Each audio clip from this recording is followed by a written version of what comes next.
Hello. Today I want to talk about the Internet of Things, and in particular, how IoT is driving big data and the critical need for analytics.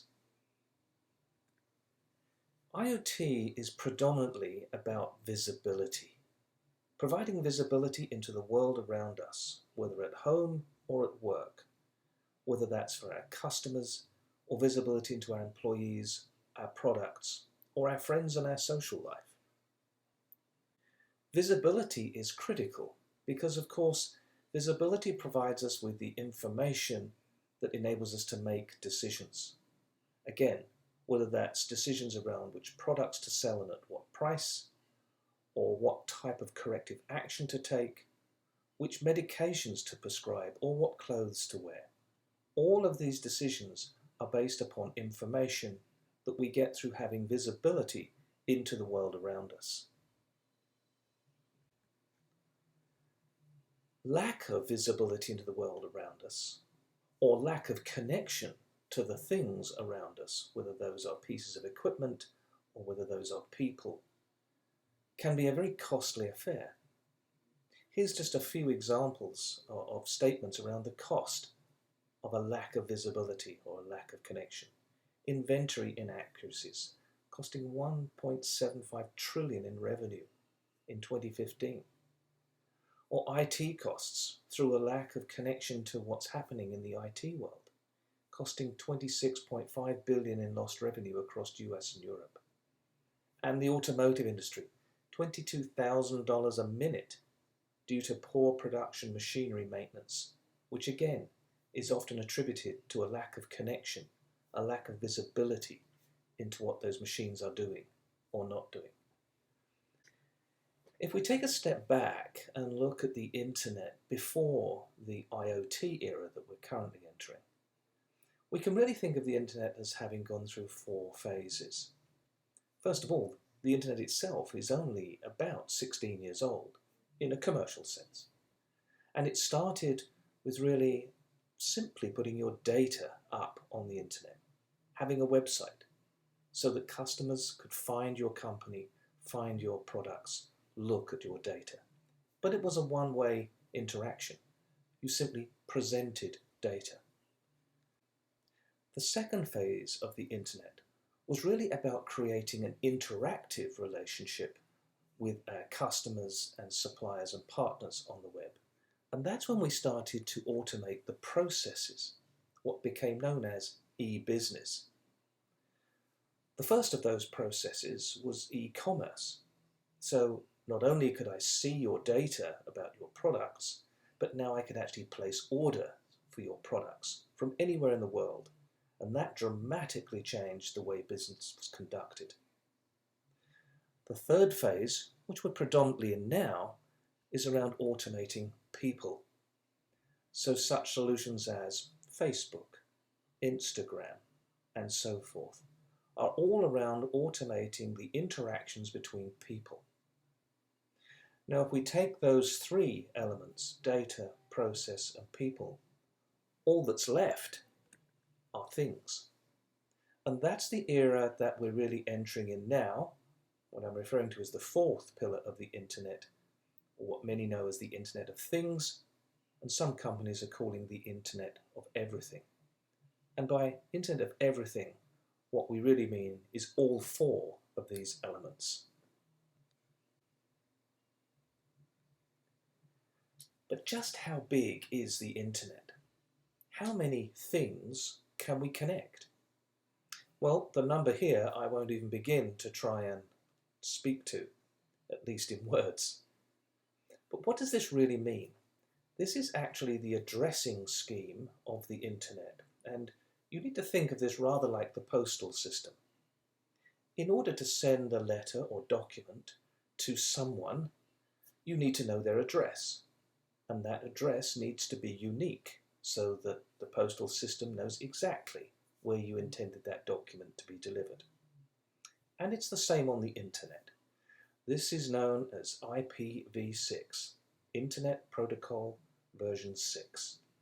And it simply means the address. Every person, every piece of equipment, every internet location that you want to get to needs to have a unique address that you can send information to. But again, what does this really mean to you and I? Well, it means things like this. Every piece of paper that we've ever created could have something like 2.4 e to the 12 addresses. I quite like the one on the right-hand side. 6.7 e to the 19 addresses for every square centimetre of the Earth's surface.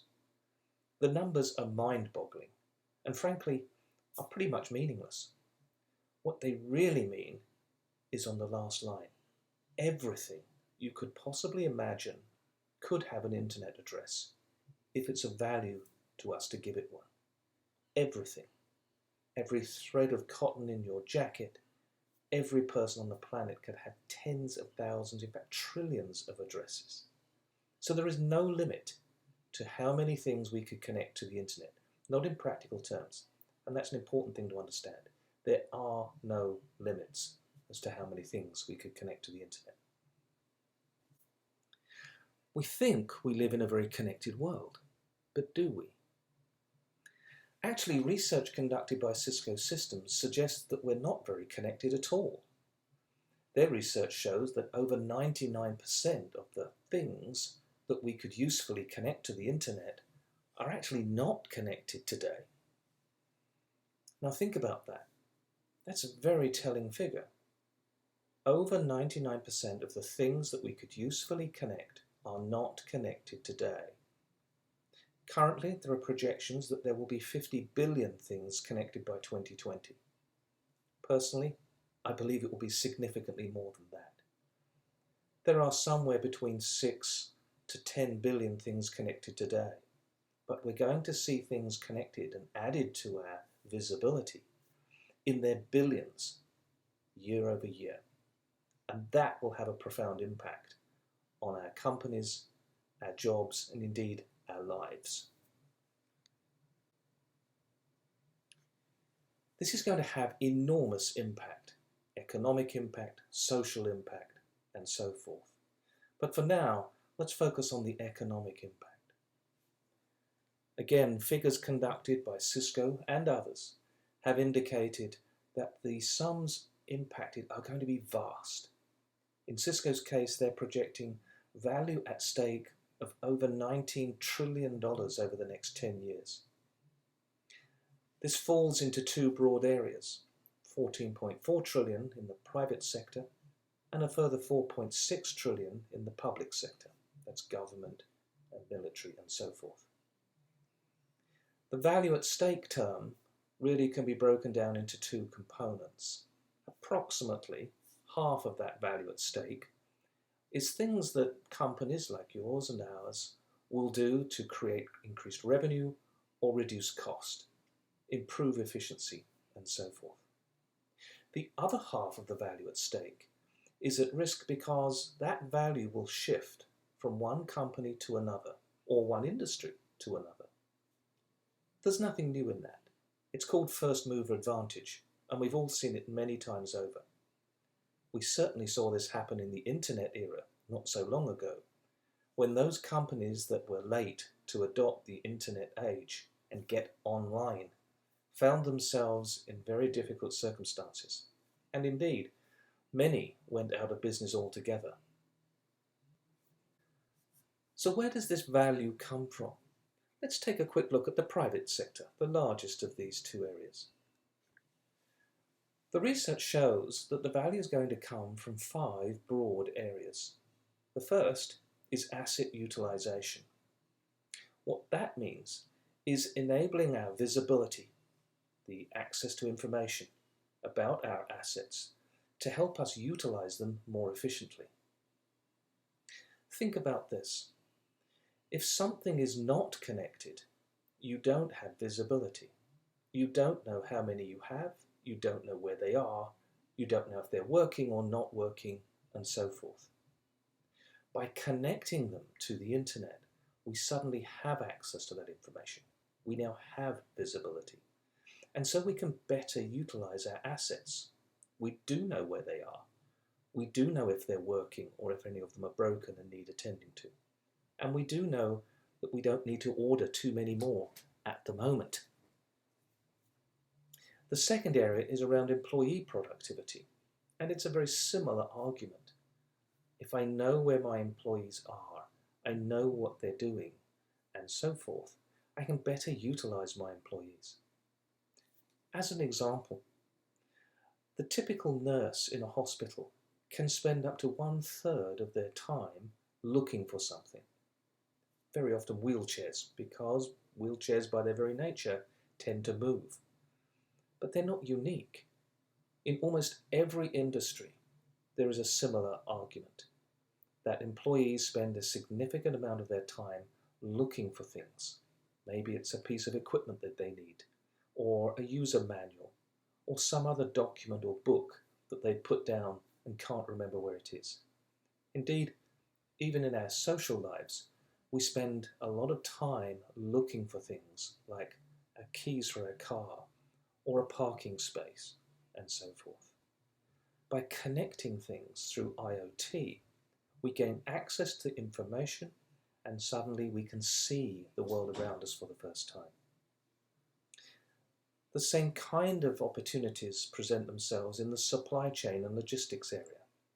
So not only can we see our own employees and our own assets, but we can work with our partners to better manage assets throughout the entire supply chain, and better utilize logistics to more efficiently move things, whether that's people, equipment, raw materials, and so forth. One of the biggest areas is customer experience. And again, we're able to see our customer in new ways, in many cases for the first time ever. We can see them when they're in our store. We can see them as they use our products, even when they're not in our store, perhaps when they're at home. We can see them in their public lives and so forth. And by utilizing this information effectively, we can provide much better experience to our customer, which creates greater loyalty and greater spend or wallet share. The final area is innovation. And if we are able to see our employees, see the assets within our company, our supply chain, our partners, and understand our customers, all of these insights give us the ability to understand the world around us in much greater detail, and that allows us to innovate. Let me show you a few IoT examples, and I stress that these are just a very, very few. First of all, almost every one of us today is carrying a smartphone of some description or other. But have you ever stopped to think what that wearable device actually has? It has multiple sensors, from accelerometers and inclinometers to light sensors, voice sensors, i.e. a microphone, fingerprint and touch capability, and so forth. It has a myriad of connectivity, from cellular connections to Bluetooth to Wi-Fi to near-field communications and so forth. And today it's not just in the smartphone, but also becoming on smart other devices, such as watches, as well as other wearable computing. The fact is, every action we take today is detectable and usable by somebody, somewhere. It's what we refer to as our digital exhaust. A second area, the implements that we use in our homes or in our offices. This one in particular is from a company called Vessel that has an intelligent, connected drinking vessel. The vessel can detect within a few seconds what you put inside it. It knows whether it's coffee or Coke or hot chocolate. And because it knows what it is, it also knows what it's made of. It knows the calorific content, how much sugar is there, what's the fat content, and so forth. Now think how all of that information could be used. It could be used obviously by retail companies and those making some of those products, but it also could be used by doctors and dietitians, and indeed family members and yourself, for better controlling your consumption and intake, or at the very least, understanding what your intake is. Connected buildings. This is from a company called Building DNA, who are connecting up buildings all around the world. They're able to tell what's inside that building, what the floor plans look like and how they've changed over time, what the fire and safety issues are, where are the fire extinguishers, and do they still meet code? And they can also tell about real-time activity within the building. Where are employees, or first responders, or school children? Obviously, some of these things need to be opted in. We can't put sensors on people without their agreement. But this provides a very real opportunity to see our buildings and the spaces we live in much more detail, and not just as floor plans, but perhaps heat maps that tell us where energy is being consumed within the building, or temporal maps that shows how the building is being used over time. Connected vehicles. This is the much publicized Google car, a self-driving vehicle. As you can see from the picture in the bottom right, the car is able to sense and see the world around it. It is connected to the world around it through a myriad of sensors. It can see people walking along the footpath, and through predictive analytics can determine if someone is going to step into the roadway in front of it, or if a car on the other side of the road is making an unexpected maneuver. Lane warning assistance, self-parking capability, auto braking, and so forth. Self-driving cars so far have shown themselves to be infinitely more safe than human-driven cars.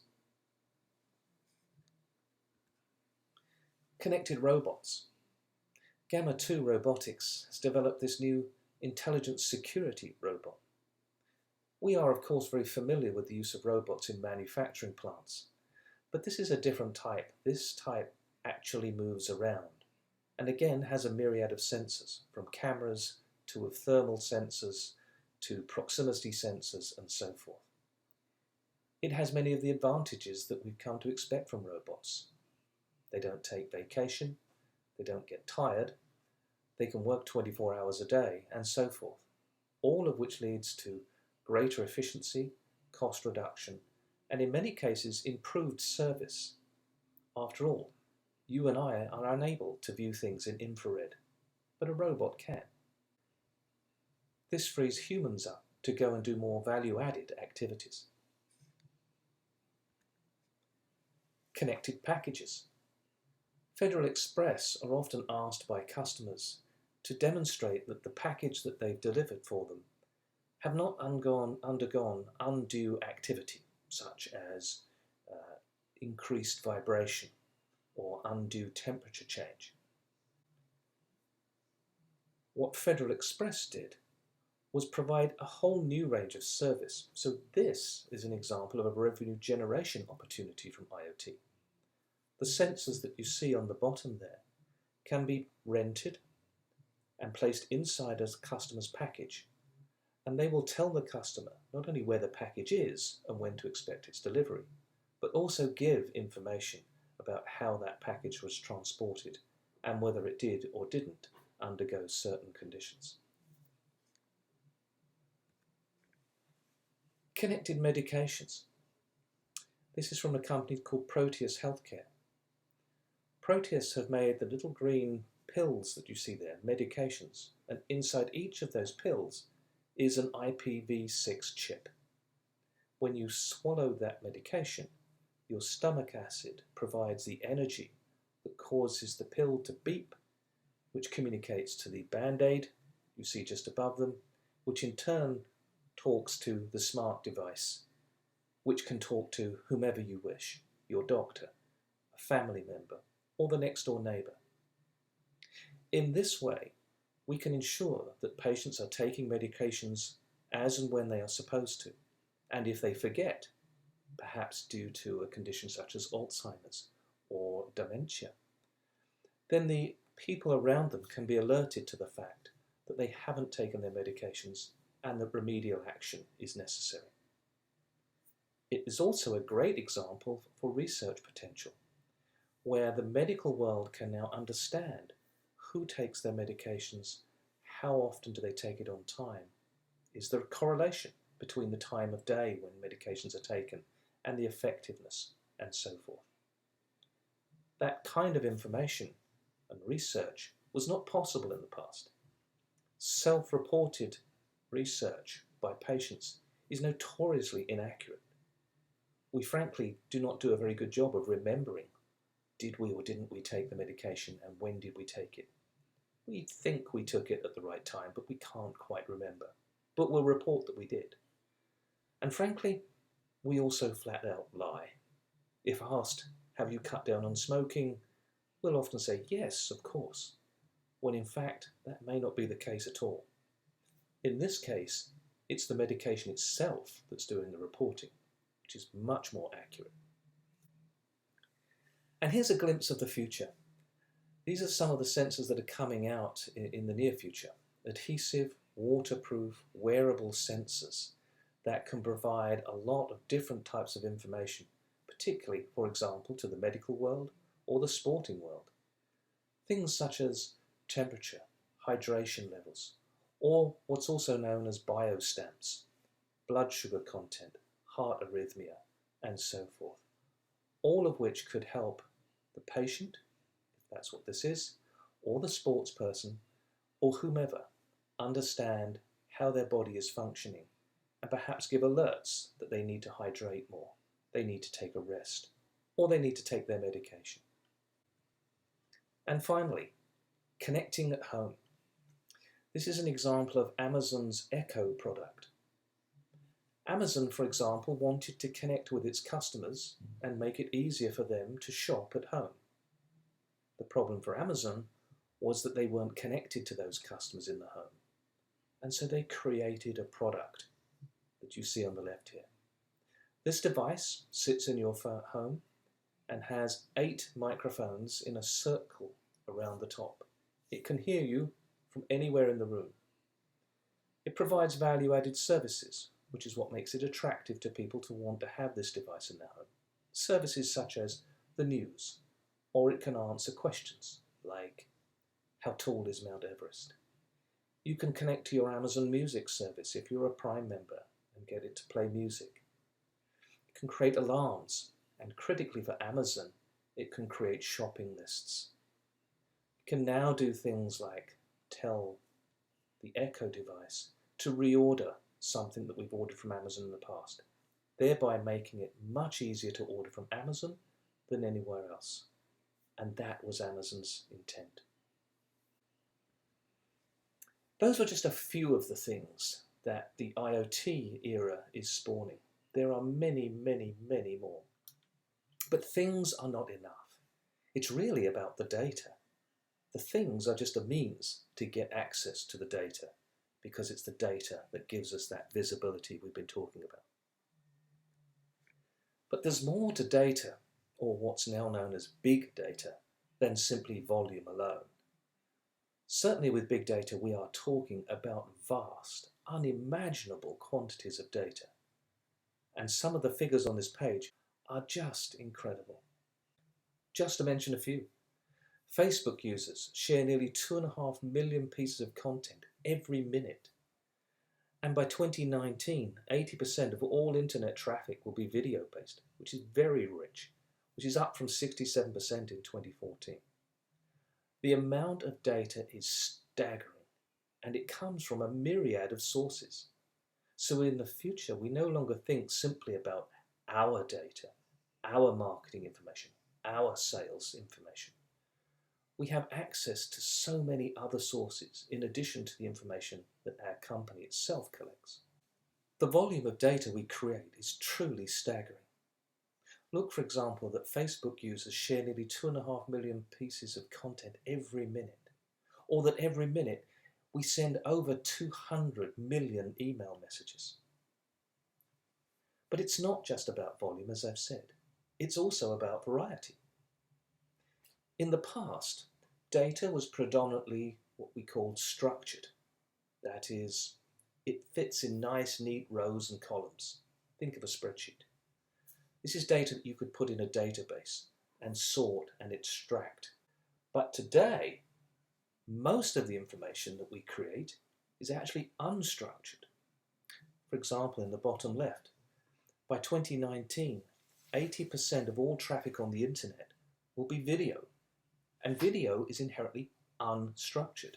It's not nice, neat rows and columns. And every video in the world is unique and always will be. Every voice conversation is unique. So the type of information, the variety of information has changed. Thirdly, the velocity and location have also changed. Historically, data was captured and sent to a central location for processing, to the data center. And we captured it and we processed it historically at the end of the month. We processed and looked back and said, how many widgets did we sell last month? And therefore, how many widgets do we think we're going to sell next month? In today's IoT world, both of those areas have changed. The velocity tends to be real time, and the location is no longer centrally located, but actually local. Think, for example, of a security camera. The security camera captures 30 frames a second. You don't want to send those video frames back to the data center for central processing at the end of the month. It's of no use to understand at the end of the month that someone was walking across your parking lot at 2 a.m. in the morning when they shouldn't have been. You need to know that right now, and you need to know it here in the location that it's occurring. And so the velocity of information is now much more real time, and the location of where it happens, and more importantly, where we need to process it, tends to be local and not central processing. The second thing to understand about data is that it's of absolutely no use to us unless we analyze it. And this is why analytics is so critically important. Think again of that security camera. We capture 30 frames a second, but the second thing we need to do is consolidate, because we don't need 30 frames a second. In fact, we don't even need 30 frames an hour. We need the 10 frames at 2 a.m. in the morning when something moved in the view of that security camera and you weren't expecting it. So we can consolidate the information down to just those things that are of interest to us. Then we need to perform analytics, or analyze the data. And finally, and critically important, we need to act upon that analysis. Good analytics provide actionable insights, whether those are real-time actions, such as a security camera, which may take the action to turn on a floodlight maybe in the parking lot, or to send a real-time advertisement to a consumer's smartphone, or whether it's truly a report that says we have noticed a trend in customer buyer behavior so that management can take a business decision. The key is analytics provide us with the insight that allow us to take action. We can think of analytics in three broad areas. First, we have typically been used to past or historic analytics. These are reports, descriptive reports, or diagnostic reports that have told us what happened in the past, and to some extent, why did it happen. These are the reports that we're used to and traditionally have received from our computing resources. The second area is the present, and with today's IoT capabilities and connecting things in real time, we are now able to see what is happening right now. We can monitor the world around us. And if we have information from the past and we are able to monitor the present, that allows us to do the final area of analytics, which is to predict the future. We can look at a piece of equipment by monitoring it and say, what's its temperature right now? We can look back in the past and say, when temperature has increased in the past, this is what the consequence has been. And given that information, therefore, we can perform predictive analytics that says, given what's happening with this piece of equipment, I predict it will fail in N days or N weeks' time. And ultimately, what are known as prescriptive analytics which is more along the lines of what should I do about that? So if I know something is predicted to happen, what are my options, my courses of action, and which action should I take to achieve the desired outcome? Think of a game of chess. This is exactly how chess works. It has a prescriptive algorithm that says, given where you're at right now, you can make one of n moves, and here is the likely outcome from each of those moves. So there's a lot of things we can do with analytics. If we bring this all together, we can really see that this is a process, that the Internet of Things, or the connecting of things, provides us with access to big data, lots and lots of data. And if we analyze that data, we will get the insights that will allow us to take business decisions. One of those key insights, and one of the critical elements to success in the future, is innovation. All of this leads to results, which leads to dollars, or whatever the business outcome or goal of our company is. To close this out, there are excellent career opportunities for data scientists and those that wish to move into the data analytics area. McKinsey did a study that showed that in the United States alone, by 2018, the demand for deep analytical talent, or data scientists, could exceed the availability of skills by 50 to 60%. The University of the Pacific, therefore, is conducting a Master of Science in Analytics, specifically designed to meet the growing demand for data scientist skills and to develop the analytic talent pool. It has been designed to be conducted out of normal working hours, so it's ideal for both working professionals as well as those in a full-time academic capacity. It will be delivered in a hybrid manner, with both in-classroom sessions as well as online real-time sessions with the professors. There will be industry-sponsored case studies and culminating in an industry-sponsored project that will bring it all together so that students get both an academic as well as an experiential education. And it will all be offered through Pacific's new campus in the heart of San Francisco. In addition to the Master of Science in Analytics, the university is also offering an executive workshop in analytics. This is key. In order for companies to make maximum use of analytics and gain maximum benefit, not only do they need a data science talent pool, but they need their business leaders and executives, the decision makers, to have an understanding of analytics and how to use them effectively, and also how to manage an analytics team. The program will cover such things as what you can and can't do with analytics, the kinds of questions that you can and can't ask, how to manage analytics as a team and as a function, issues that only the business leaders have responsibility for, such as data security, legal and regulatory compliance, ethics, and much more. I hope this has been a useful overview for you. If you have any questions, don't hesitate to contact us. Thank you so much.